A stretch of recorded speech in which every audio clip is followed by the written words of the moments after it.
Welcome to the Father Focus podcast. Father Focus. Check. Why are we talking about this? Why does it matter? So shaping your kids into powerful people. Bro, let that brother fly. Check. All right, let's go. You ready? All right, let's go. I was messing. What's up, everybody? We are back. We are back, baby. Yes, sir. I want my baby back, baby. Hey. Oh. I don't know why I just did that. Yeah. I No one thought about The understands. Well, Office. maybe they understand They that do. reference. They might. Yeah. They might. Yeah, All of my new Office generations. fans, what's up? What up, everybody? We got Michael Scott in the house, Stanley Hudson, and of course, wow. Jim. As a matter of fact, this is Iron Mike. Jim No, wait, I mean Halpert. Prison Mike. Prison Mike, that's what it was. The Iron Mike's the Dementors. fighter. The Dementors. We had, Stanley Hudson. Man, I am excited about this episode. I think it's gonna be a really good one. I think. Jeremy, if you guys haven't listened to the first episode yet and you're just tuned in, we are live in studio in Orlando together. We did the whole first season remotely, so we're all over the place. So we all flew in here, and Jeremy's got a shirt of his family on his shirt. Boom. If you could see that. It's a shirt within a shirt. I mean, it's like the Matrix. It's crazy. It's amazing crazy stuff. It you is know? awesome. Or You can see Inception. my shirt on my shirt. I You know. can see it, and there's. I don't know if they can see it, but No, they can't. Impressive. maybe you should take a picture and post it on social media. I will. Nobody cares. Tried to looks one-up good. us, My is wife what he cares. did. It looks good. Father Jermaine, focus, one of Jermaine's using his Jermaine's wearing his usual schmedium shirts, which always looks so good on And him. his triceps look you know. better than ours. I know. That's why I bring it up. I'm secretly Haters. jealous of him. It's okay. Yeah, so this episode, we kind of kicked off last episode with just kind of overviewing the season, right? We're talking about manhood this whole season. And so we want to kind of critique culture. I think we really want to talk about some of the mindsets, the mentalities, maybe some of the voices in culture right now that are really kind of defining manhood for the next generation. Yeah. And the fruit of that, which is honestly, I think we would all feel not very good. And so I kind of want to start out by reading a quote because I think this kind of puts like an overarching theme over what we're kind of seeing in culture. So I don't know if you guys saw this, but James Cameron, he was the director of Avatar and some other films. I think he did Titanic too. Yeah. Maybe. Yeah. They were interviewing him about why did Leo Oh not my get on the door? gosh. It's the question for all movie lovers, but that's not what we're talking Yeah, about. I don't know. Yeah. Anyway, rabbit trail.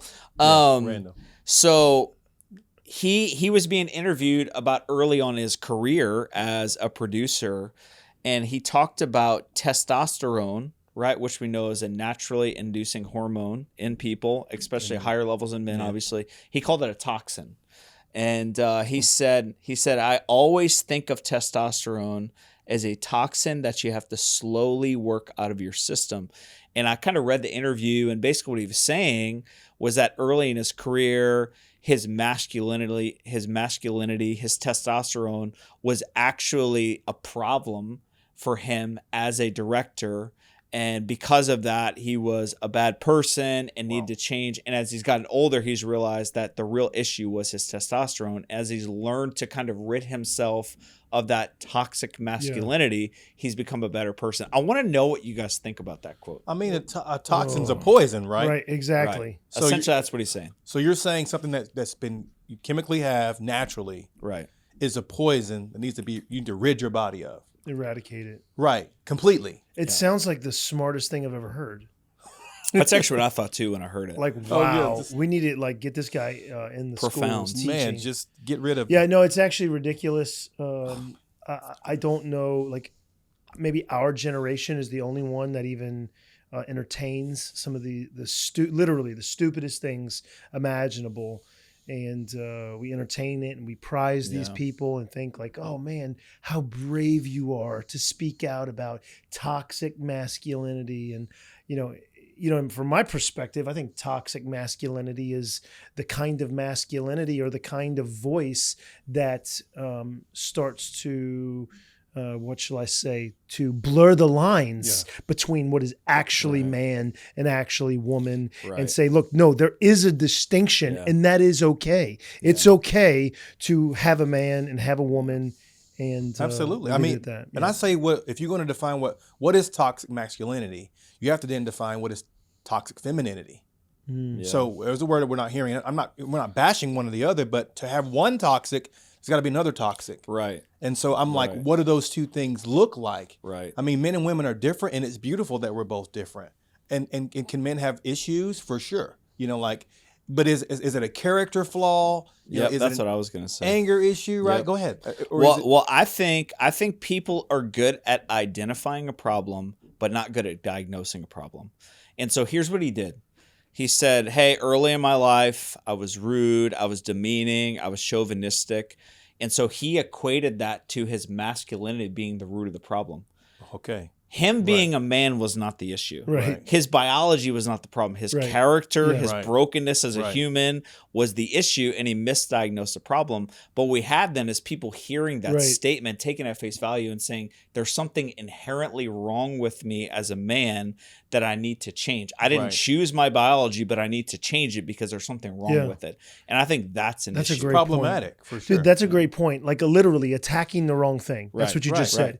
It's like we're targeting the wrong thing, and obviously in warfare, if you're targeting the wrong thing, you're never gonna win. Yeah. So all we're doing is we're actually creating more damage, more damnation on a generation Right. that actually doesn't even know what masculinity is. Right. Absolutely. I mean, imagine medically misdiagnosing something. Right. So there's a As a problem. doctor. As a Imagine doctor, doctors doing that. Right? Yeah, You yeah, have- yeah. There's a problem in your body, right? Biologically, and then we misdiagnose it. So we begin treating the wrong thing. And it actually does more harm to your body and doesn't really alleviate the problem. It actually compounds and makes the problem worse. And so here's a prime example of misdiagnosis. Okay, masculinity is the problem, and I'm going to rid myself of that completely. That is problematic. That's a really stupid perspective. I guess I should say that. Yeah. It's idiotic. It's moronic, whatever word you want to use. But I think this is the reality of what we're facing in our culture right now. A lot of the primary voices that maybe guys under 30 are listening to right now are creating a lot of issues that I don't even know if we'll see the ripple effect of for maybe 15, 20 years. So I think we got to kind of talk about this today. Sure. Some of those cultural voices. And I think our goal today in this episode is to actually bring some truth to the lie that we're hearing perpetuated in culture over and over Right. again. I don't know if you guys are familiar with Andrew Tate. Yeah. Probably one of the, I know he's kind of under some trouble investigation right now, so he hasn't been as loud, but he's probably been the most influential voice for Gen Z when it comes to masculinity. And we were reading some of his quotes, Which is kind of crazy. before this episode, Scary. just about the way he views women. You know, he calls himself a chauvinist, like Right. he's a misogynist, like Yeah. he basically demeans women and kind of encourages young men to do that. And all these parents and teachers are coming out. Like you have voices like that. Then, you know, I know he's older, but I think he's probably had a massive influence on sexuality in America. You got a guy like Hugh Hefner that a lot of guys look at and think, man, if I'm 80 something years old and having all these Playboy bunnies hanging around me, I must be a successful man, and 30-year-old desire girls, right. that type of lifestyle. Right. So these are kind of the voices that are speaking Shaping. into our culture Right. of what it means to be a successful man. So what do you guys think? Well, I would probably, think that one of the biggest issues is that we have a false perspective, like you were saying before, a false perspective on what it is to be a man. Right. And since the target's off, we're starting to see all this like depression happening. So we already have a false perspective of what it means to be a man. And then there's depression, which is causing us to go in turn searching for, let's say, father figures or figures who we think are personifying that, like the Andrew Tates, like Right. Hugh Hefner. You need a really nice car, gorgeous girls, money, great clothes. They got the bravado. Yes, everything. Right. And it's like that's the target. And you have these morons who are living this way, leading a generation astray, saying if you have, these three things, this category of things, and they're all external, right? Because nobody's talking about character, honor, hard work, loyalty, being a sage, having wisdom, which is the appropriate, use of knowledge, staying home with a family, raising sons and Committed, daughters, responsible. committed. Yeah, So it's like devoted. we've lost all of that. We've lost our way because we're, culture has taught us a lie. Right. We've bought into the lie. Then we're depressed because we don't have those things. Right. And therefore we're looking back at it. It's like this crazy cycle. Yeah. And I think the Yeah. only thing that'll break it is real fatherhood. Yeah, that's good. Yeah, I would challenge any man to not just listen to the sound bites or what someone says on social absolutely. media, Yes. which is just a snippet of who they are as a person, and don't follow someone you don't know personally. Right. Like, if you don't know who they are off camera, if you don't know who they are in reality, not just who they want you to see them as, who they want to appear to be, like, we don't know the reality of these guys' private life. That's Is right. Hugh Hefner actually a happy person? Yeah. Right. Like, we assume. Right. Maybe Right. he's miserable. Maybe he's depressed. Maybe he hates his life. But assure then you he's not happy he's got a now. brand that he's got to perpetuate, so he appears a certain way. Or Andrew Tate, or James Cameron, or anyone else that we can put in this category. These guys appear a certain way publicly, but then you would assume their private life. Like, what do the people close to them say about them? Exactly. Long term at their funeral, what are Right. people going to say? What are they going to celebrate about them? Right. And so I think as men, I think it's important for us to find figures to follow. We look at the end of their life and we want to be like them, Yeah. not just who they are in the moment, right? Yeah, So you want to absolutely. hear something crazy? I just thought of this. I was at CFNI Bible school. I was probably, I don't know. Christ for the 20 nation, Yeah, 20 years old. And I did security. And there was a guy, he was a police officer, Marine vet. He comes in, all of a sudden he starts talking to me about some girl. No idea who the girl is. I'm thinking she works here, but apparently she's a Playboy bunny or something like that. I was like, I have no idea who that is. And then, he tells me, he's like, oh, well, no, I don't know her either. She's in Playboy. He's like, you don't look at Playboy? I'm like, no. And I'm like, it was just such a off the wall, like it was so natural. Right. And he He was thought like, you were well, weird. yeah, well, I don't look at Penthouse because that's not, That's degrading. Playboy. Yeah, It's a yeah, that's level up. degrading. Playboy is for like classy men. He told me that, and I'm like, are you kidding me? Like, Right. and if I were young and maybe I didn't have a good enough dad who would have already talked to me about those things, I may have bought into that. Yeah. Because obviously it's all appealing. But the Yeah. fact is that we are we are being slipped a false pill everywhere we turn. Yeah. Everywhere we turn. Yeah. Absolutely. it's- I mean, and it's our crazy. appetites don't define us, right? Yeah. So you're defined by all your appetites, your need, your desire for this, your desire for that. Whatever you desire, right? Whatever you wish is kind of what you can have. Go get it. Go get it. Yeah. And so our appetites are out of control.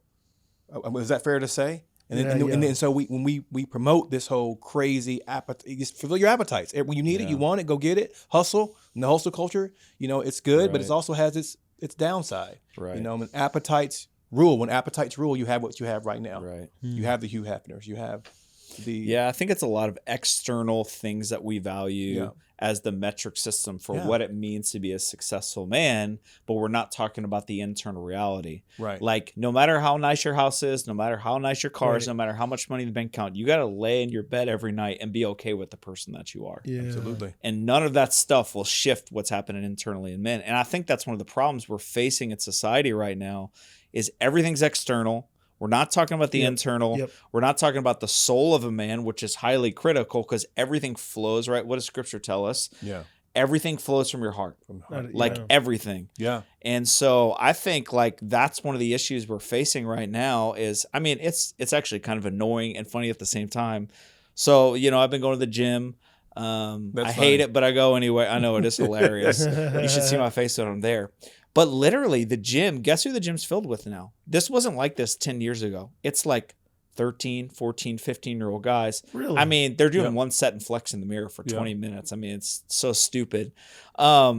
But it's like I've noticed for Gen Z specifically, there's a high value On the for outward. external appearance. So a lot of my former students, when I was a youth pastor, have like personal fitness pages Mhm. where they post like pictures of themselves Are with you their shirts kidding? off flexing No, the it's a mirror. big I thing want right now. to slap them when I do yeah. it. I'm like, bro, Dude, what are you that's- doing? Like, I did not throwing your know that. thirst traps up Yeah. there. Oh, It's man. crazy. But The Father Focus podcast where you learn new things. yeah, every I episode. mean, Yeah. but I'm looking at this and I'm like culturally kind of that's scary. seeing a pattern Yep. where it's like these guys will spend 3 hours in a gym. Sometimes they go twice a day. That's their social environment, but it's all for an external value system. Like Yeah. if I look good, then I'm going to be successful. I'm not knocking physical fitness. I No, think there's right. value in it, Right. but I think It basically profits we have a little, right? Yeah. I mean, Profits little is what it says. That's right. you Yeah. look really good in small shirts, maybe you save Yeah. money that way. I don't Yeah, know. and the you fact is on that note, Yes. We would encourage everyone to take care of your bodies. We think that's appropriate to live life and those great things. But we also have to realize that, beauty is fading. And no matter how hard you try, you're still going to get old. Right. And you will one day decay and die and return from the dust you were created to the dust you'll return.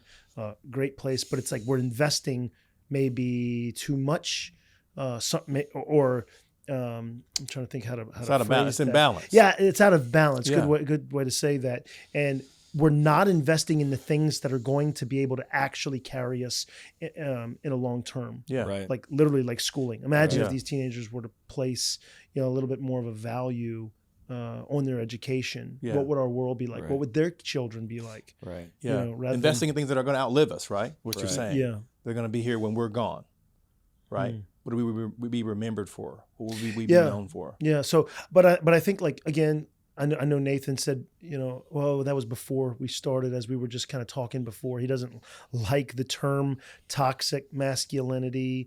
I You think said- because of what it's become, Right, what right. it's been defined as, the parameters for that terminology are typically demeaning towards men Right. in their natural state. Yeah. So you being there's almost like a a- natural born man, you're inherently toxic until Right. you learn how to reject a lot of your natural Yeah. behavior Like and become more testosterone, right? feminine. Yeah. Yeah.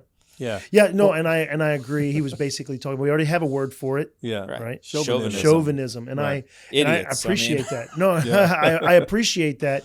I guess one of the things that I would ask is like, what would you say a chauvinist actually is, or a toxic man actually is? I think we hit on it a little bit. Jermaine said a couple of things. Yeah.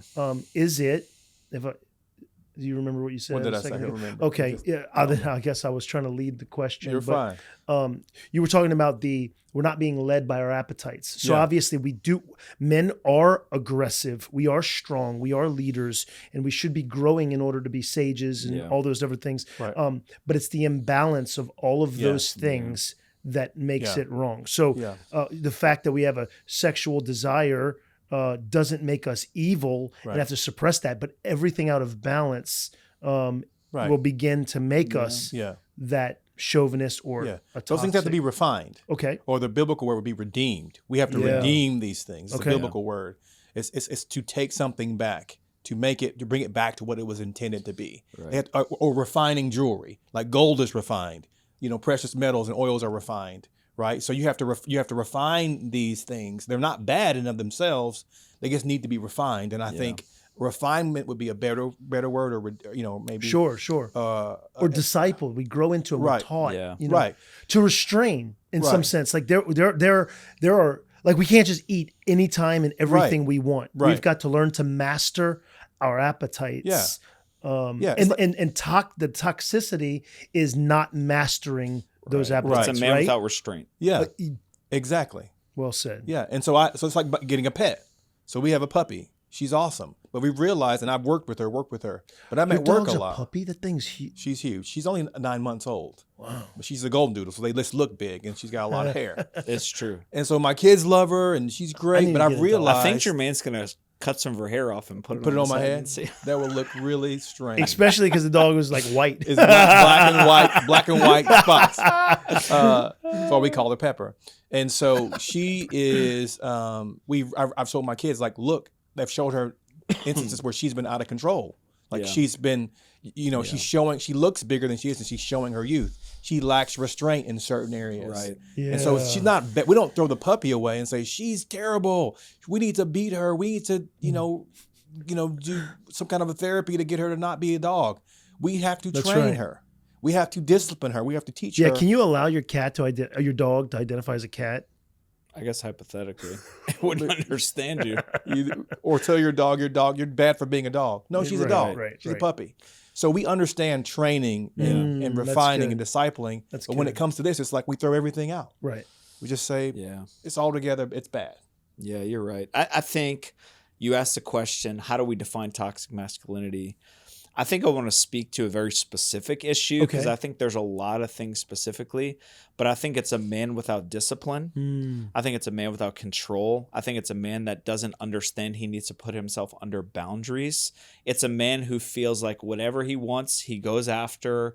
People are a object to be used to get to the result he wants. His goals. And so I think that's one of the issues at play. I think that's one of the cultural issues that men are being taught right now is like, the world is yours for a taking. Yeah. Women are an object to be used. So I think there's a lot of realities out there that are basically teaching men, you don't need discipline. You don't need self-control. You just need to go after whatever you desire, whatever you want. If you see a girl, go get her. If you want money, go get it. Chase all these things. And so I think what that's created is a culture. Who gets hurt the most in those situations is women and children. Like those are the people that are hurt the most by a toxic man who doesn't have self-control, who can't control his anger, can't control his temper, can't control his drinking problem, can't control his pornography habit. So who's hurt in the process? The people he was created to protect. Yeah. And so I think that's one of the major issues. And I would even say to men listening to this podcast, like you will never be able to restrain yourself with outside the power of God. Yeah. Like we need to be, in some senses, the same way you tame a horse, right? It has to be broken before it can be useful. I would say every man needs to be broken by his own sin, his own frailty, his own weakness, his own problems, and then he needs to submit himself under a greater power, the power of God, that can actually transform you into a man who has value and leaves legacy. Yeah. And so I think that's one of the major issues. Absolutely. Yeah. So you're saying being under authority. So Yep. a man with, I would say a man with authority, but not under authority. Right. So you have all this authority. You are the leader, but you're not under anyone's authority. Right. There was It's a a problem. question posed to, that's I good. think it was Deion Sanders. He's now, since he's a better man and whatnot, but a long time ago, he was asked, hey, who can tell you no? Yeah. And he said, no one, in the interview. And the person said, no one can tell you no? Well, what about this person, your kids or your wife? And he's like, nobody can tell me no. And the interviewer was like, you're in a dangerous place. Yeah. Wow. So to have all that authority and that power, but not to be under any authority is dangerous. Yeah. Because you're ultimately your own God, right? Yeah. So to And actually be challenged. right. There's like no on one. something. Right, Yeah, there's no right, one that can right. question what you do. There's no one that can kind of lovingly correct or critique what you do. You are left to yourself, and Yeah. we're all flawed. In and of ourselves, we make mistakes. We'll blow it if there's no checks and balances. So there's no one there to check and to balance that person out. Yeah, and It's then it's also hard because you're like, maybe there are people who, and of course none of our listeners, sarcasm, but it's like sometimes you may say, oh yeah, I have people in my life who can be a truth teller to me, but maybe position. Will you listen to them? Yeah, Right, will you will you receive it? listen, or are you actually Right. so dogmatic and so self sufficient? Well, because that's a sign of weakness. Yeah, Right? Yeah, Or I think so. supposedly Well, submission seem, is seen as seem, weakness. seem as a sign Right. of weakness. Yeah.